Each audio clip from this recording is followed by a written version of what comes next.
Our verse for today is in Chronicles, 1 Chronicle chapter 16 verse 8 to 10. Give praise to the Lord, proclaim his name, make known among the nation what he has done. Sing to him, sing praise to him, tell of all his wonderful acts. Glory in his holy name, let the hearts of those who seek the Lord rejoice. Are you a faithful friend? Explain. Are you a faithful friend? I'm faithful. Faithful friend? What do you mean by faithful? Faithful friend, hindi nagbabago. Lagi ka pa rin andyan kahit anong mangyari. Parang ganun.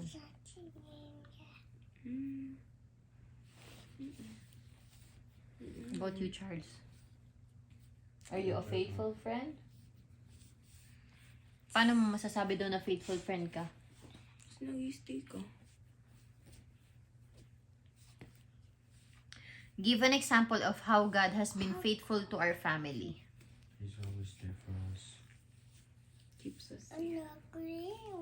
Ako, katulad kanina, di ba? Sabi ko nga sa inyo, hinawi ni Lord yung daan. Di ba? Hello? Let's read. If you ever need a praise role model, look to David. He was a shepherd, a giant killer, a warrior, a musician, and the most beloved king in Israel history. More important than all that, though, is the fact that David knew how to praise God. See? In scripture, David is described as a man after God's own heart. He didn't get the reputation by ignoring the Lord. David knew God better than most people because David spent more time talking to him than most people do.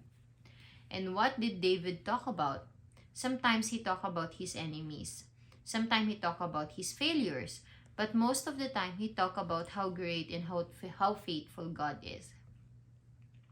The settings of 1 Chronicles 16 is Jerusalem, where David had just returned the Ark of Covenant, one of the holiest relics in Israel's history.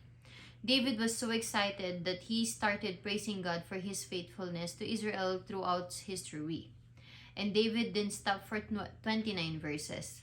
Do you think we could fill 29 verses with thanks to God for his faithfulness to our family? We'll never know until we try. What did you guys get?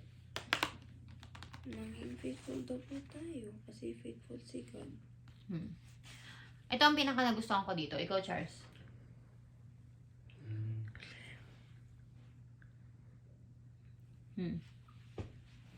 Ha? Ako may dalawang nag-strike sa akin dito sa binasa natin. Sinabi dito, if you ever need a praise role model, it's David. Bakit daw?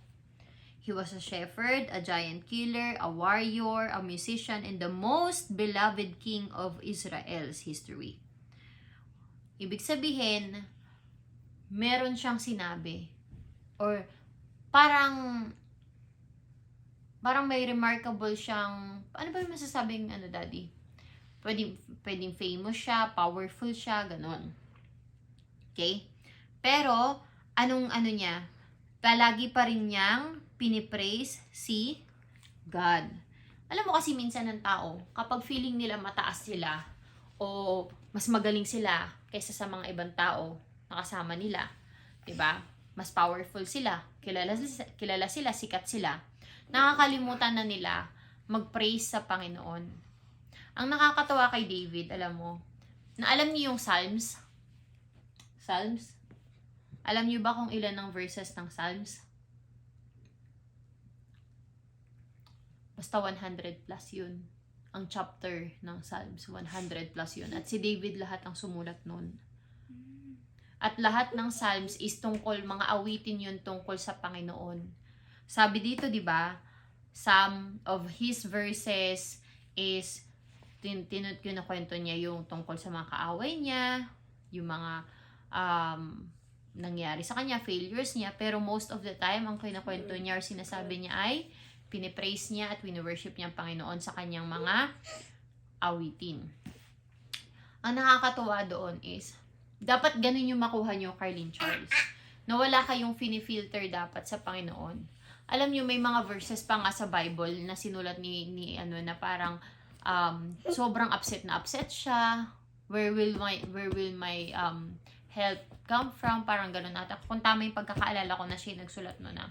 Alam mo yun, lahat is open book siya sa Panginoon. Lahat sinasabi niya sa Panginoon. Lahat na nasa utak niya. And kung lahat ay yung sinasabi niya sa Panginoon at ang lumabas sa Bible is puro praise yung lumabas na mga verses niya. Ibig sabihin, may mga pagkakataon na nagsasabi siya ng ibang bagay sa Panginoon. Pero most of the time is puro pagpipraise and worship lang ang ginagawa niya. Diba? And sana ganun din tayo, Carlene Charles. Hindi natin kailangan maging sikat na tao para i-worship ang Panginoon. At your age right now, Carlene Charles, actually sa totoo lang, you guys have to be humble. Kasi lahat ng humble ang heart, natutuwa ang Panginoon. Doon niya pinaka nagugustuhan yung worship mo kapag you are praising and worshiping Him in a humble way, with a humble heart, I mean. Diba? And tatandaan ninyo na if God is faithful to David years ago, even before Jesus comes in the picture, 'di ba? Up until today, God is faithful. And makaka-testify ako diyan kasi I was never a perfect follower of Christ, but He is always there for me. Even the simplest way to show na mahal niya ako. Like for example, kanina nagmamadali ako. Walang naging harang sa daanan ko. As in, napakaluwag ng daan. Tapos kada magkakaroon ng stop is go agad. Yung mag-turn left is go agad din ng left. Mga ganon. As in, wala talagang naging problema. Dumating ako, saka lang din nagising si Chloe kanina. 'Di ba? Alam mo yun, sa mga ganoong paraan, simple way, napaparamdam sa akin ng Panginoon kung gaano siya ka-faithful sa akin. At doon niya pinaparamdam na, anak, andito pa rin ako. Kasama po pa rin ako. Diba? And dapat ganun kayo, Carlene Charles. You should always glorify the Lord in everything that you do. You should always tell your story about Jesus, kung gaano siya naging mabuti sa inyo ngayong araw or naging mabuti sa inyo forever. Diba? Because He deserves it. He will always deserve yung mga pagpupuri at pag-glorify at pag-worship natin sa Kanya. Oh, Philip Ray Charles. Dear God, you have been faithful to our family. You have shown us what true, long-lasting love looks like. Bless our efforts to stay faithful to you. Amen. Amen.